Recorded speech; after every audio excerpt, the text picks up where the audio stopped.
What is up, y'all? It is your girl, Jice. We are back with another episode of Boss Up with BBI. And man, all right. So I got a lot of stuff to plug. Let me start off with all my plugs. First of all, just got back from Detroit with the Black Agenda conference. It was super dope. Got out there with Michi X, got out there with David Banner and a few others, and we just had a great time building and really connecting with the community. Now, if you want to know more about the Black Agenda, head over to the BlackAgendaOnTour.com. Detroit was our kickoff city, so we have quite a few other places that we are going to be going, and I am extremely excited to be a part of that, not only as one of the main speakers, but also as the organization that is supporting this tour. And so the Black Business Initiative is a major factor in what's going on, and we're super excited to be that. And so that is one thing. You guys, we are here talking about money and mindset. That is what this podcast is all about. So be sure to subscribe. Make sure that you share. If you are on YouTube, if you're watching us over on YouTube, make sure you hit that notification bell. And don't forget that you can connect with me over at Patreon with Grind with Jice. So that's going to be really important coming up. Patreon is actually a new platform. We removed our membership platform and we moved over to Patreon, and that was for a number of different reasons, but predominantly to have a way to facilitate our membership a little bit on an easier level and make sure that we got in there and kind of created some different tiers and made it a little bit more affordable for our community. We had a lot of struggles with people not wanting to pay like a yearly membership up front, but wanted to have kind of a monthly option. And so now you have that. So if you want to go over to Patreon at Grind with Jice, then you can connect with me where I am in there talking about all things money and mindset, as well as productivity, motherhood, or parenting in general, and specifically parenting around entrepreneurship. There are a lot of couples out there parenting and doing business, as well as some of my single dads as well. So I say mompreneur because that's what I am, but there's a lot that you can get out of that as well, even if you're not a mompreneur. Maybe you're a dadpreneur, maybe you're a couplepreneur. And so, but you can also, grab some tips and things like that from there. So I want to make sure that I did some of those plugs. Also, I forgot, you can text Black Agenda to 484848. So I know I'm just following all the way back up with the Black Agenda, but you can text 484848 and you can stay connected there. So that in a nutshell is what we have going on right now, and I'm very excited about that.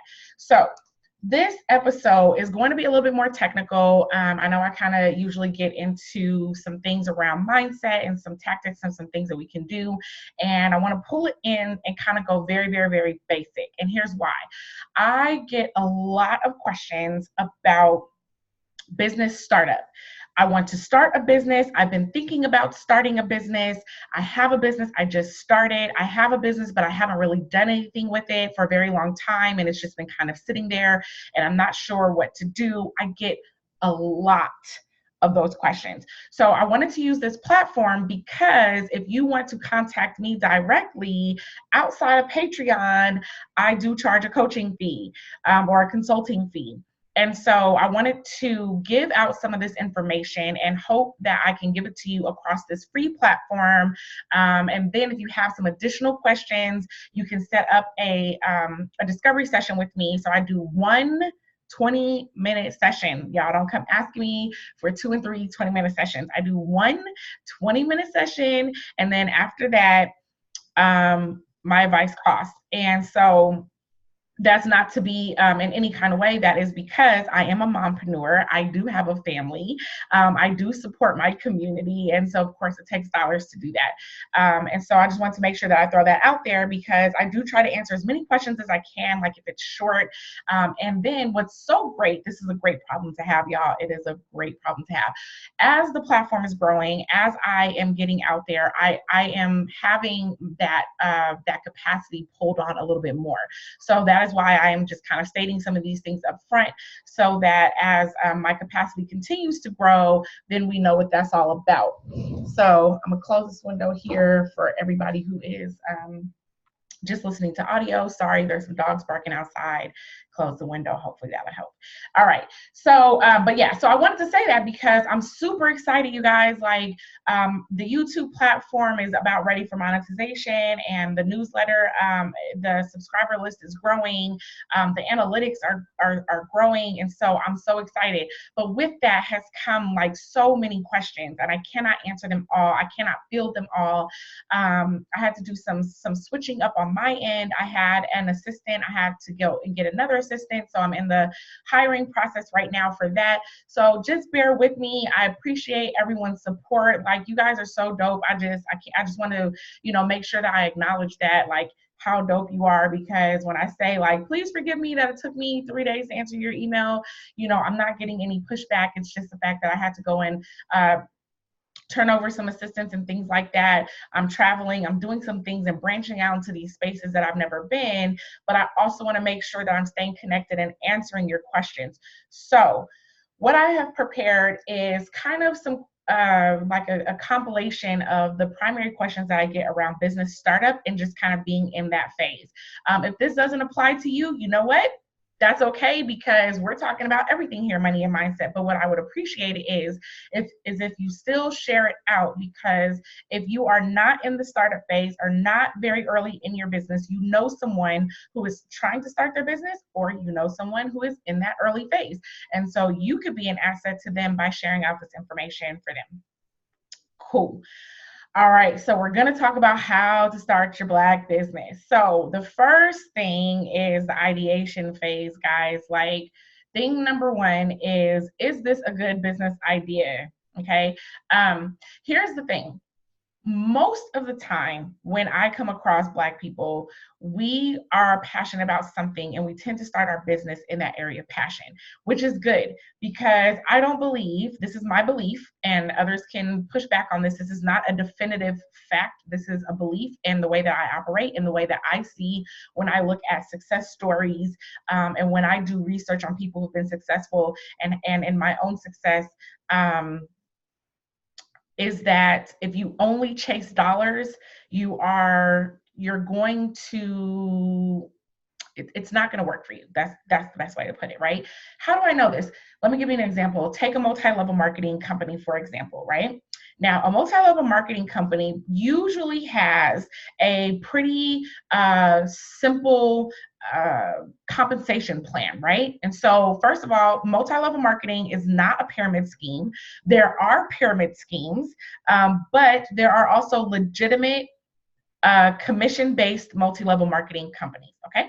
Cool. So how do we know that money in and of itself is not a motivator for most people? So in those multi-level marketing companies, it's very simple. It is a numbers game, like almost pure and simple. It's a numbers game, right? And it's just about fine-tuning your sales skills and finding what your numbers are. So for example, if you knew that you made 10% of your sales, that means if I talk to 10 people, I'm going to make 1 sale. If I talk to 100 people, I'm going to make 10 sales, right? So if you know that your closing ratio is 10% and you were solely money motivated, you would be going to talk to 100 people every day. It wouldn't matter who they are. You would go to the best of your ability to qualify those people against your standards, and then you would go and talk to them.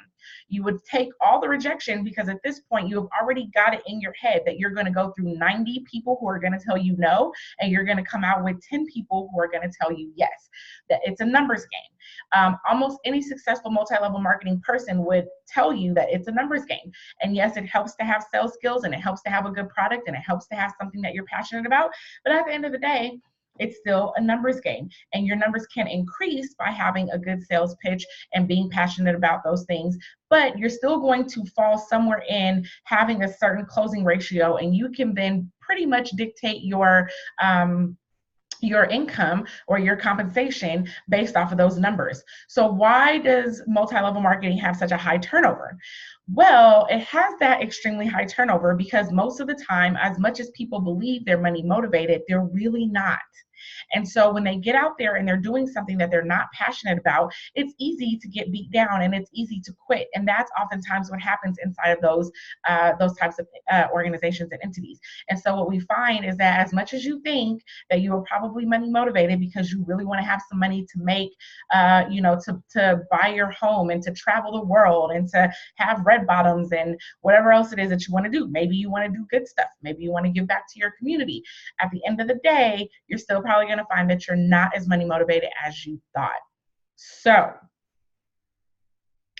in your ideation phase, you need to vet out your business idea. That means you need to figure out if there is a market for it, if you are solving a problem in a way that is that people believe it should be solved, right?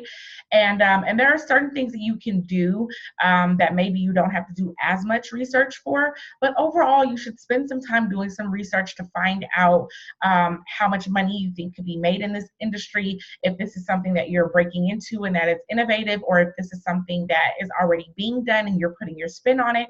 Maybe this is something that is oversaturated. And is there a way for you to define yourself from your competitors, right? So spend some time being in an ideation phase and thinking about what it is that you want to do. Now, I hear people say all the time, well, I know I want to start a business, but I don't know what it is that I want to start. If that is you, I recommend looking up certain things like what are some businesses that I could start, where people will give you a million ideas on businesses that you can start, and you can start to think about or find if any of those resonate with you. If there's not a particular idea that you have that really is calling to you, you might start by asking yourself, what are the things that you're really passionate about? And inside of that passion, are there things that you believe could be done better? Are there things that you think maybe are problematic and you see a solution to them, and you know from being in that arena or industry or area of passion that other people find to be a problem? Any number of those things could help you in that ideation phase of just kind of figuring out what your business idea is. But like I said, because I'm going to talk a little bit further about why you need to have a business, even if it is not something that you're passionate about yet, right? So you still need to have a business. But in that ideation phase, like if you're a person who really wants to have a business, and more specifically, if you're a person who wants to live off of business income versus living on a 9-to-5 job, spend some time really kind of thinking through that process and finding out what your idea is. Do some research on it, go through that ideation phase. There are places that can help you. BBI is one of those places. So if you go over to, actually, if you email me at info@bbiprofessional.com, then, and you tell me like, hey, Jice, I have an idea, but I need help vetting my idea, then I can point you in the direction of a resource that can do that. So ideation phase is very important. The next thing you want to do is spend some time building a business model or a business plan. Now, I'm going to stick with business model because unless you are immediately going for financing, then I recommend just having a strong, solid idea around your business model. Now, what is the difference between a model and a plan? So a business plan is going to be largely a long, big document with an executive summary and who is your management team and who is, who is the target market, and have you broken them down? I mean, a business plan is very detailed, in particular if you are submitting it to an investor or if you're submitting it to like a bank for financing or funding. So what else would you use a business plan for if that's not where you're submitting it? You still need to have a very clear picture around what it is that you're looking to do, and being very clear about your goal and your vision and your mission inside of your business. Now, I like to do this through what is called a business model canvas. So I'm going to write this down, matter of fact, so I don't forget. I'm going to drop a link to a business model canvas that you can get. There we go. So I have written that down because I tend to tell you guys I'm gonna give you something and I don't write it down and I forget. And my card has been pulled on that. So I'm making sure that I write that down. But also you can Google business model canvas. And so this is a side note tip. Google will be one of your best friends while you're in business. So don't hesitate to Google something. Because when I get a lot of questions about how do you do something or what is this or what is that, my first thing is, have you looked it up? Which means, have you gone to the God Google and asked them a question, right? Because Google seems to have all the answers. I'm just playing, kind of. So make sure that you Google this, but you can go in and Google a business model canvas, and it will come up, and it will basically be a one-page document, and it breaks down the main areas in your business that you need to focus on in terms of how you make money and where it goes, who's going to help you, who is it going to, how are you going to get it out. So it looks at things like, what is your value proposition? What is your unique value proposition? It's asked, what is your revenue stream? So you list out what are all the areas that you're going to make revenue in. What are all your costs what are all the associated costs? What are your distribution channels? That means, how are you going to get out the information, right? Is this going to be via email? Is it going to be through social media? Are you going to have a physical store? Are you going to have an online store? Do you have certain partnerships that you're going to align with? Maybe you have a product and it's going to be on the shelf in someone else's store. How are you distributing your product or your service out to your community? What is your target market? That means, who are you targeting? Your answer should never be everyone. Never be everyone, right? Let me give you an example. If you want to sell a cell phone, you could say a cell phone is for everyone. However, there are different cell phones and they're for different people. If I had, I don't even know if flip phones exist anymore, but if I had a flip phone, who my flip phone is not for, my flip phone is not for the high-end executive or CEO or a person who is brand conscious. My flip phone is probably for someone who is thrifty. My flip phone is for someone who may not have a lot of money. My flip phone may be for someone who is looking to put minutes on a phone versus having a cell phone plan. Now, if I want to sell an iPhone, my target market is probably someone who is brand conscious, who, I don't know, iPhones, brand target market, but that market is a different market than someone in the market for a flip phone, right? So don't say everyone uses a cell phone, so therefore everyone is my target market. No, I do not have an iPhone. Nothing that you say to me from the Mac products is going to wet my whistle in any way. Like, I'm not moved, right? And so I'm not against them. I just am not enamored by them, right? And so, like me, this is a Samsung. And so, you have to think about who your target market is. It's never for everyone. So think about who it is that you would be selling to. If you're solving a problem, think about who it is that you're solving that problem. So again, you need to go through the ideation phase, validate your business idea, and then you need to create a business model canvas. Now, I'm going to get into this piece, and then it's going to hold in every other place that I talk about it. It does not have to be perfect. It is okay for you to roll out and launch your business without perfection. You do want to think about it. You want to be thorough, especially if you have a business that costs quite a bit to get into, meaning maybe you have licenses or certifications that you need. Maybe you have equipment that you need to purchase. Maybe you have inventory that you need to buy. There are going to be things that are going to be costly potentially in starting your business. And the more costly the startup, you do want to be careful and make sure that you are thinking through that process and making sure that your business model is solid. But it doesn't have to be perfect. One more thing that I want to say about business models is think about being innovative. We're just in a different time and place, right? And so if you think about like an Uber, Uber is practically replaced the cab service, right? So now instead of calling a company, you have an app, and that company comes to you. It's different than calling and then having to give them their address and then having to wait. You can do it ahead of time. You can schedule it.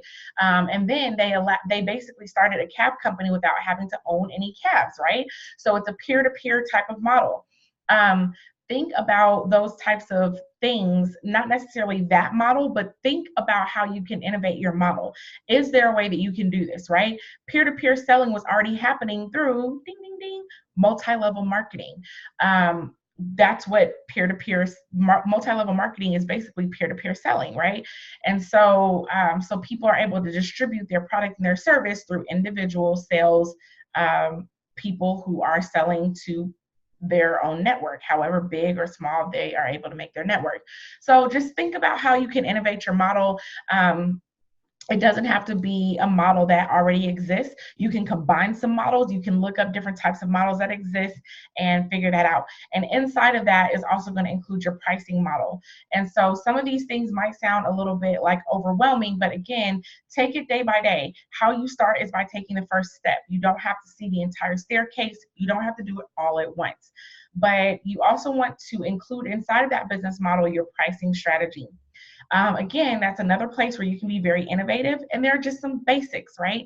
So if you're thinking like, what in the heck is a pricing strategy, Jice? Okay, let me help you.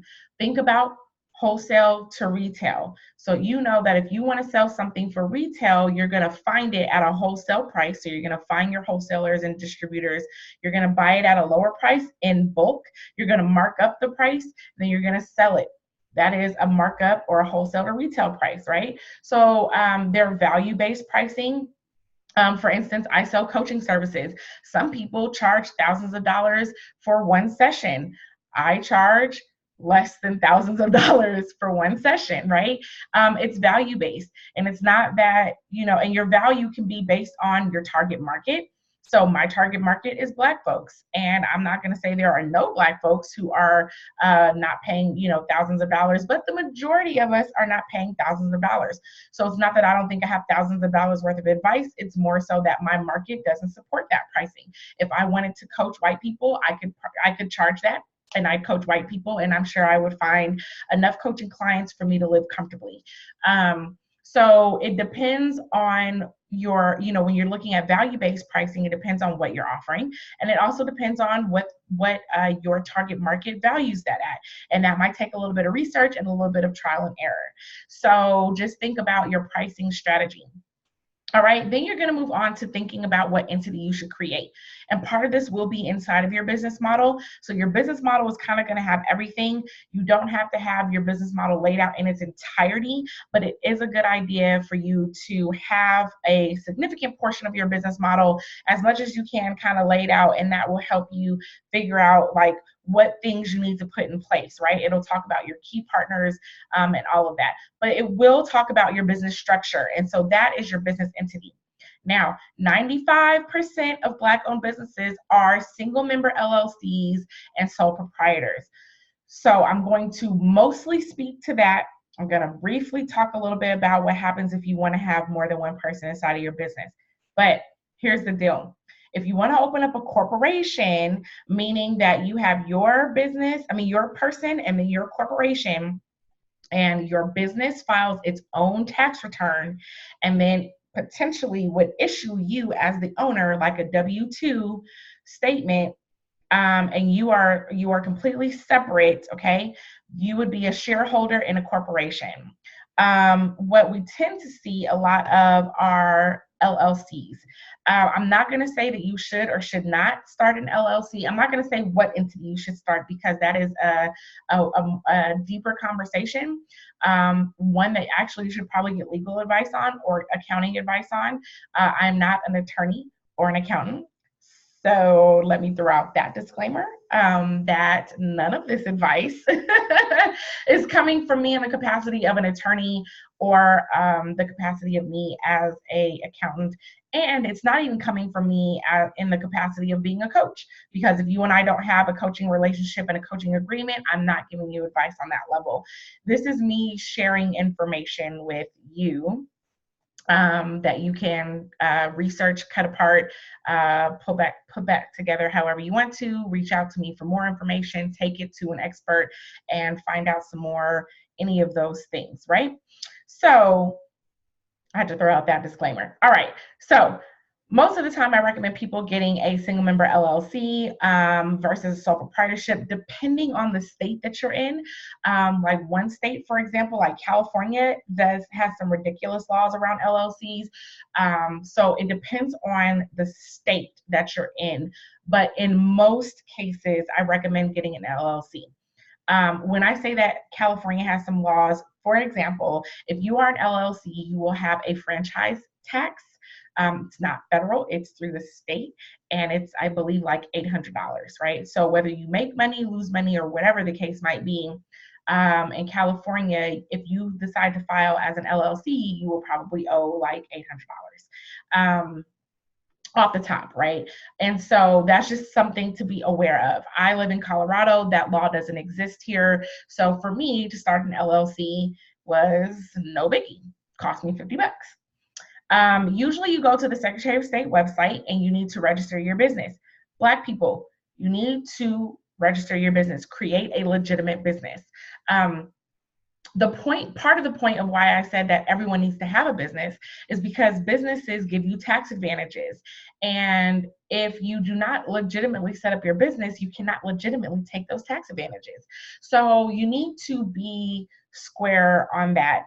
And I get asked that question kind of a lot, like, do I have to register? And we kind of tend to try and be like, anti-government, not everyone, but a lot of us tend to try and do things off books, under the table, and so there's some things that you can get away with there, but for what we're talking about in terms of building something that you can pass along, building wealth, you're not going to find like these under the table type of corporations that are really building significant wealth unless they're doing big time illegal stuff that is all types of things that we would not want to be a part of. Because Black folks don't get really hemmed up for white collar crimes like that. Okay, we go down for some other stuff.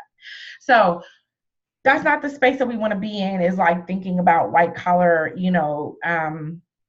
criminal activities. Okay, so you want to run a legit business. Now, how do you do that? Very briefly, if you are to look at something like starting an LLC as a single member, meaning that you are by yourself, it's very similar to a sole proprietorship. But what you want to do is you want to be legal about it. So you want to have an operating agreement, even with yourself. You want to have agreements everywhere. Listen, this is not like the space for me to do some rants, but I will tell you, especially if you're on YouTube and you follow me, you will hear some stories about some not up to no good business people. And because in the past I have been trusting and tried to build community and all of these things, it has been crazy to me how I have been taken advantage of. So I say this from my own experience, that you want to have operating agreements, even with yourself, and you want to have agreements that carry on into really any dealings that you get into with anybody else. It's really important for you to do that. And so, so we have to get out of the idea that we're just going to do the homie handshake, we're going to do the fist bump, and it's all going to be good, and we have an understanding. Don't do that. I'm only telling you from experience. Don't do that. And that's been with people who I've been very close to, people who I have partnered with that I have saw like complementary skill sets, and people who have approached me about partnership and have tried to like co-opt all my shit. Okay. So we just have to be very cognizant that we need to have agreements in place.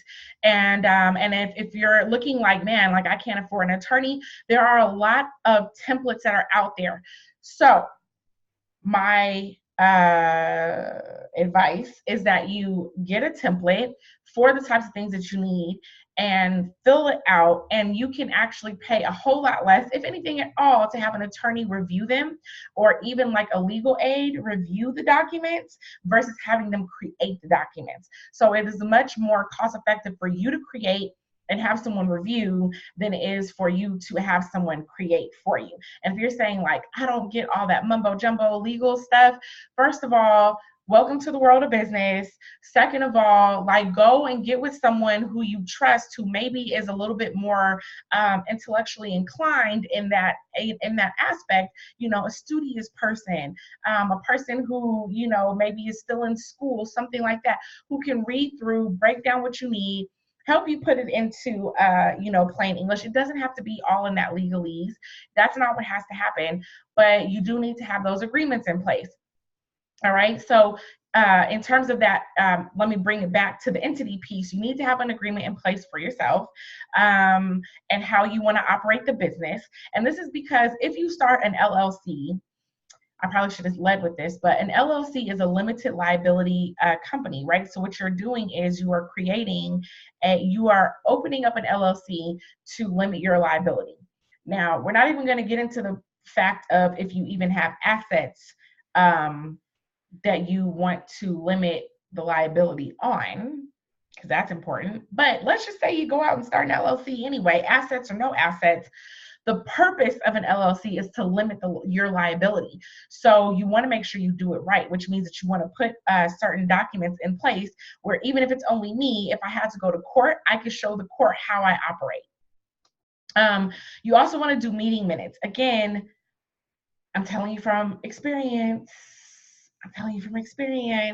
You want to have meeting minutes. So like now, one of the things that I do is I have a weekly meeting with myself. As an LLC, as a single member LLC, I have a weekly meeting with myself. And what I do is I take notes basically on what it is that I've made a decision on for this week, whether that's what I'm focusing on, whether that's projects that have closed out, whether that's a contractor or a person that I'm going to hire, whether that's something that I've decided to buy, equipment that I'm going to buy, or a project that I'm going to engage in. I get approached a lot by projects.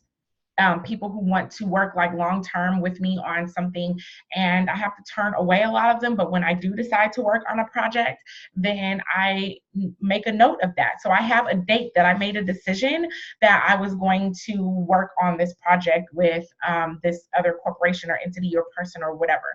And so this begins to create a record for my decision-making process. So again, if I ever went to court, people start asking you questions. How did you come up with this, or when did that happen? You'd be like, I think it happened around. Okay, well, you want to eliminate that. You eliminate that by having meeting minutes. All right. The next thing in terms of record keeping is your financial records. So you want to have an accounting system. You want to get something like QuickBooks. You want to keep track of your receipts, invoices. You want to have an invoicing system, all of those things. You want to keep record. You pretty much want to keep record right from day one. Even if initially you're funding your business out of your own pocket, I recommend doing that in a separate account, and I'm going to tell you why in just a minute. But even if like the initial things, like I'm paying for my LLC, I'm paying for my state registration out of my own account, keep the receipts for all of that.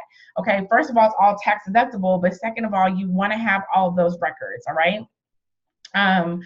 For any number of things, audits, and making sure that you have good tax records, all of that, right? So have all that together. Now, separate accounts is absolutely important. There is something called an alter ego doctrine, okay? And basically what this means is it is a lack of distinction between you and your business. So we talk about like not commingling your funds. You've probably heard that before. You've probably heard someone tell you that you need to have a separate business. What this means is if you ever run into an issue, if the court cannot establish that you and your business are separate, then it allows people to basically go after you. So even if you get an LLC and your intent was to limit your liability, you can't really do that when you commingle everything.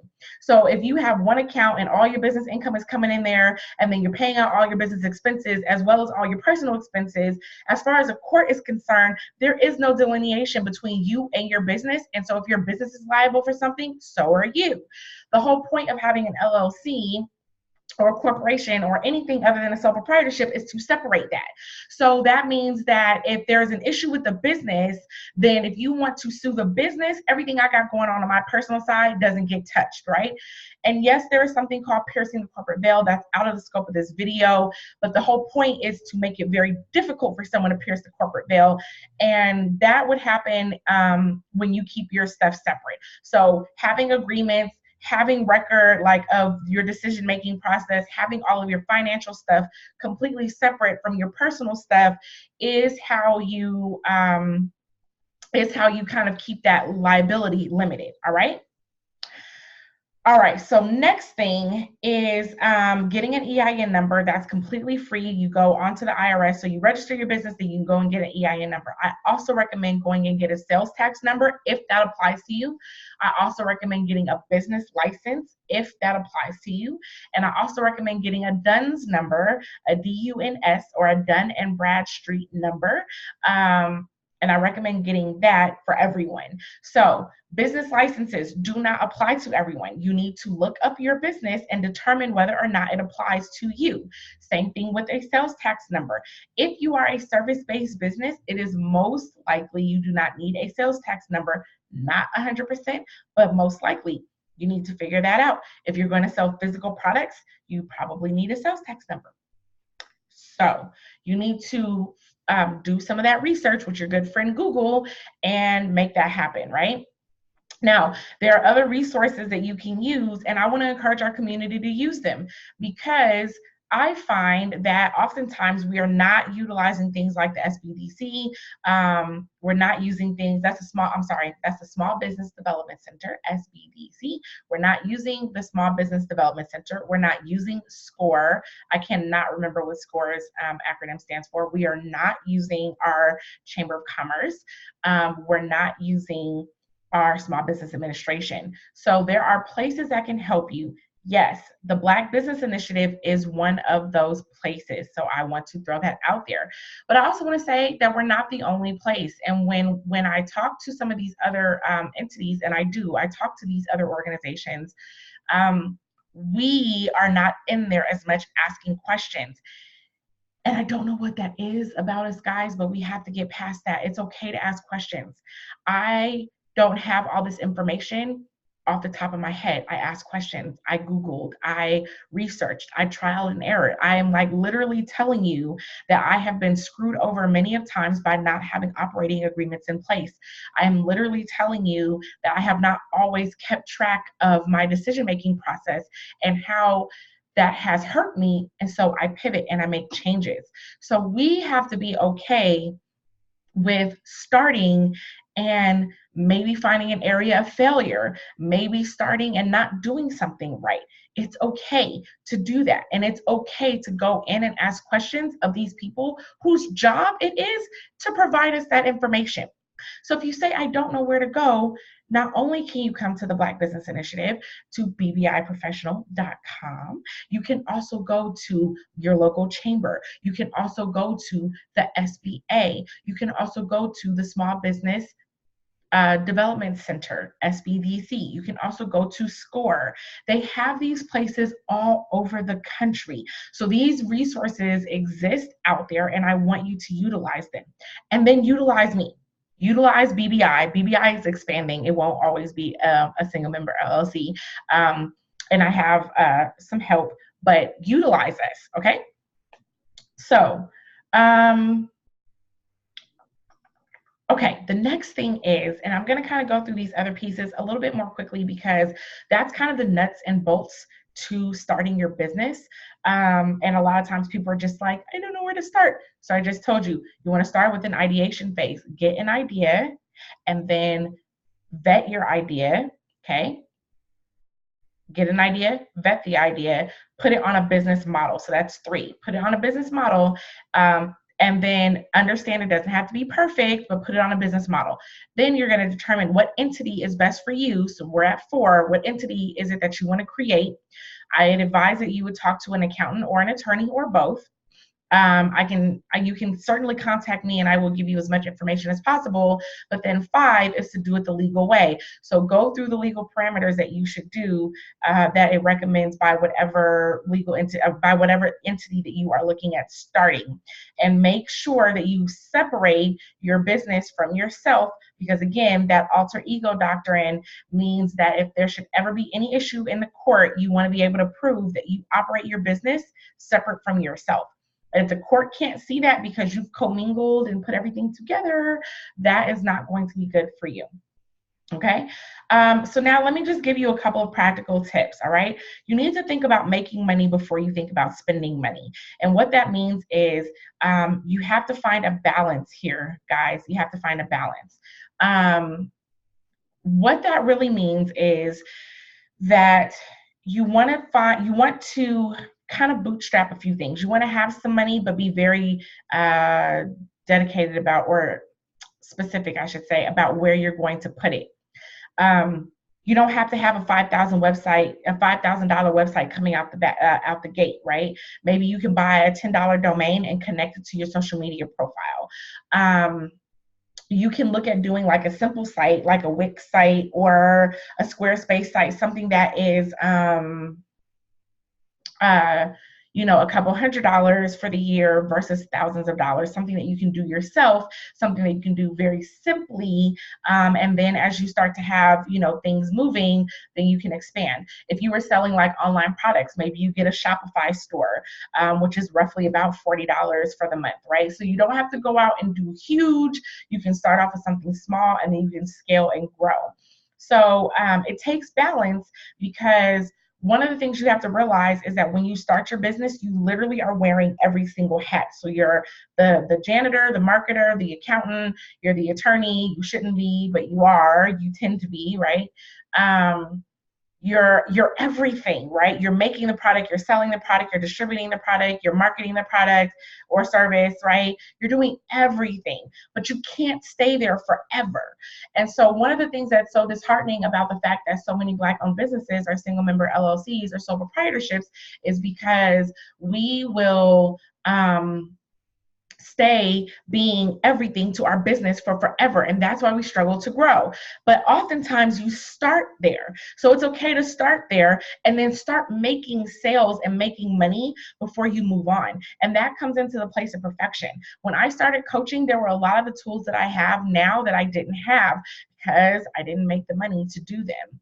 So don't go for like the gusto. Don't go for, the Ferrari up front, right? Start with the Kia. Okay, start with the Kia. Start with the used Kia that was handed down. No, I'm just playing. But start down there, right? And work your way up. Don't think that you have to come out with the Mercedes or the BMW or the Audi of your business model just yet. So think about that. You have to grow, you have to scale, you have to start making some money, make some money and learn to keep it. And then be very specific about where you spend it in order to grow and scale.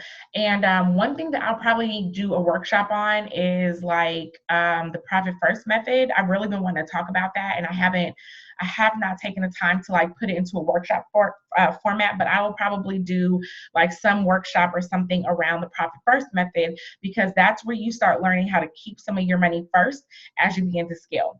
So all right, guys, I got two more. All right. So the second thing is really change your surroundings and be around people with the same mindset as you. If you are in a space where you want to start your business and everyone that you know is a 9-to-5 worker, it's going to be difficult for you to start your business. They don't get it, right? Like people don't always get where you're coming from. And instead of you getting discouraged or fighting with people because they don't see it the same way as you see it, love them from where they are and go and find you a different tribe.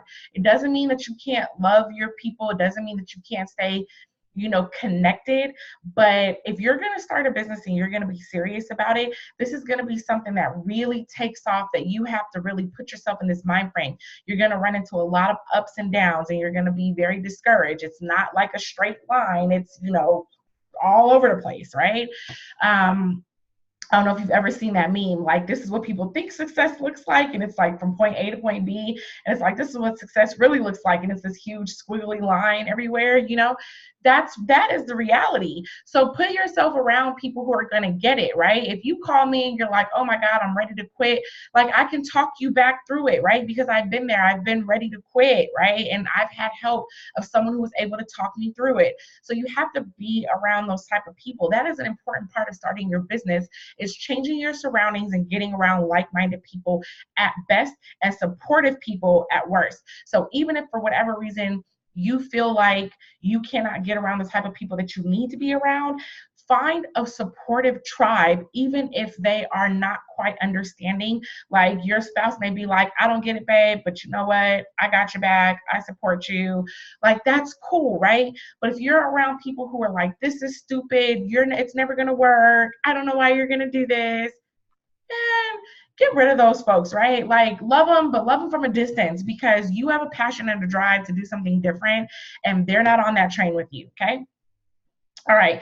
So my last one is continue to grow and develop. So what often happens is, like I said, we're wearing all these hats, we're doing everything in our business, and we all of a sudden, we're not reading anymore, we're not researching anymore, we're not continuing to innovate and expand, and you're going to get left in the dust like that, okay?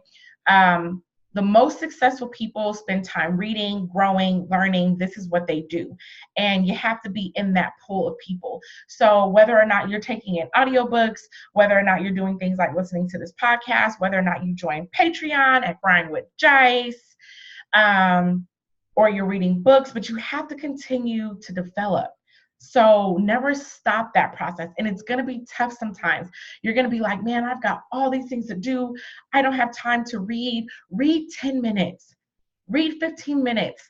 Find a moment, pull it out and do that. Because if you lose the habit of professional and personal development, it's going to be really hard to come back around, and you're going to reach a plateau, and you're not going to be able to overcome it without having built that habit. So reach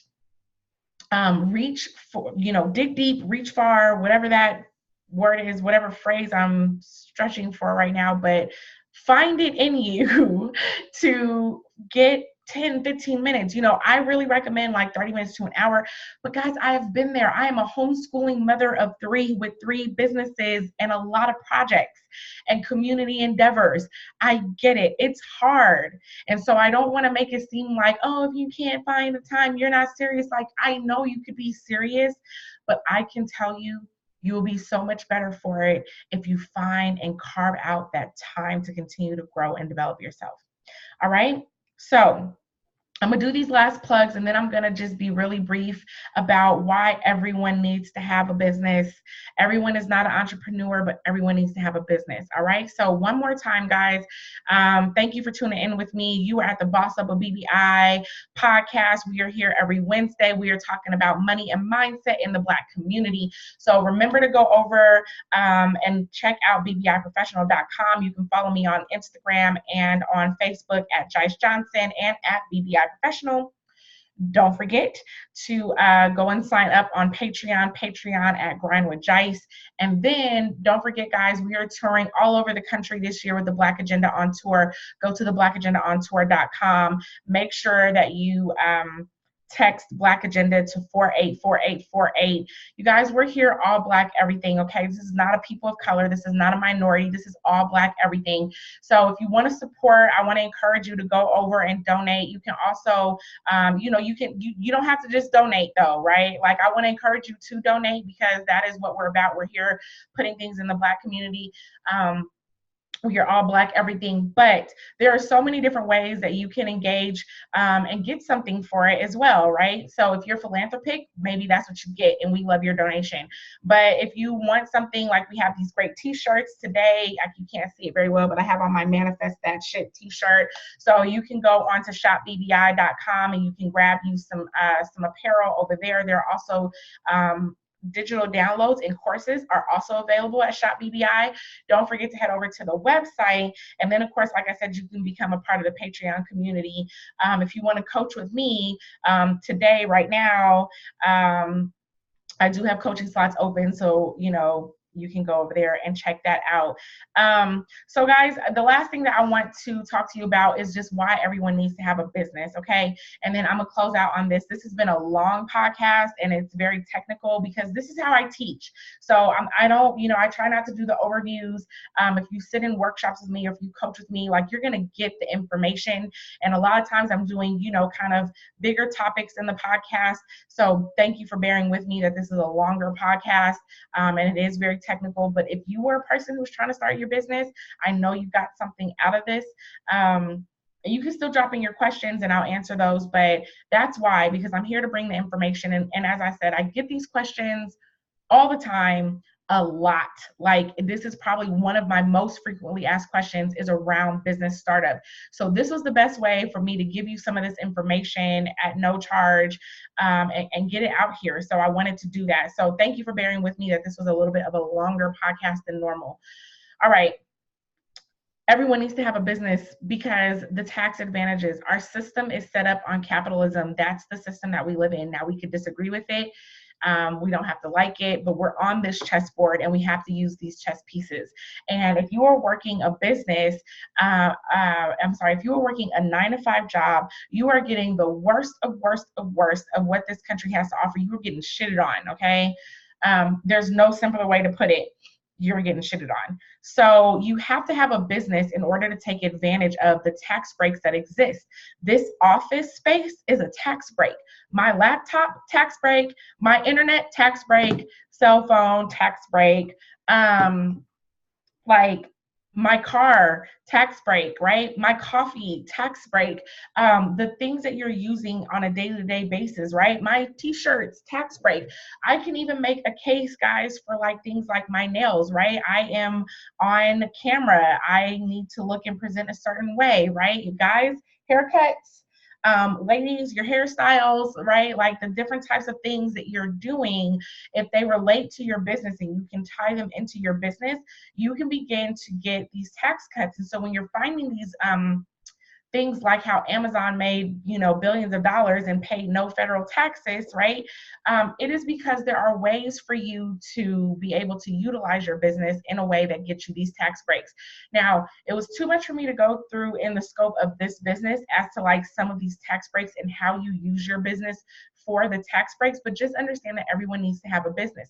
Now, if you're saying, but Jice, I like my 9-to-5 and I'm not entrepreneurial and I don't want to do all that work, that's fine.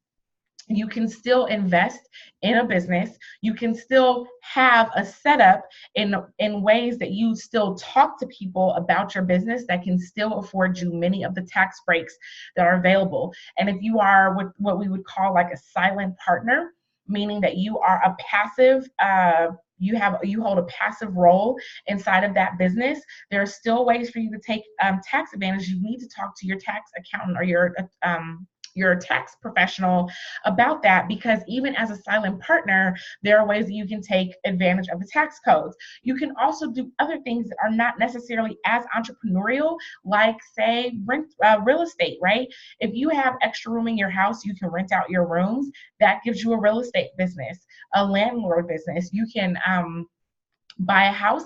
If you decide to move on and get a bigger house, you can rent out your house and now you're in business. So there's a lot of ways that you can be in business without thinking that you have to like go through all the process of marketing and social media and branding and sales. My real estate business has like no real branding. I don't advertise it anywhere. My real estate business is by and large, I hold land and I hold rental property, and I'm just starting to learn development, right? But I don't go out and market my real estate business to anybody. I don't have a logo and a website or any of that for my real estate business. So there are a lot of ways that you can get into business and have a business and be able to take advantage of those tax breaks, even without thinking that you have to like fully go into all of this stuff that I just laid out for you. You don't have to do that, but it is important that every Black person in America start a business, because we have to be able to take advantage of those tax breaks and, and be able to capitalize that way in the society that we live in. And that means that you should be teaching that to your children. So let them open up that lemonade stand. Let them try and be a gamer on YouTube. Let them open up a YouTube channel and work to monetize it. Let them go ahead and sell whatever it is that they're passionate about. Let them make slime and package it up, and they can sell their slime to other kids. Allow them that, because they need to have that experience, because in America, on American soil, entrepreneurship is the way to go. All right. So again, I thank y'all for hanging in there with me. I know this was long. I hope you found it informative. Leave me any feedback. If you have questions, I'll do my best to get in there and answer them. As always, y'all, peace, and I will see you next week.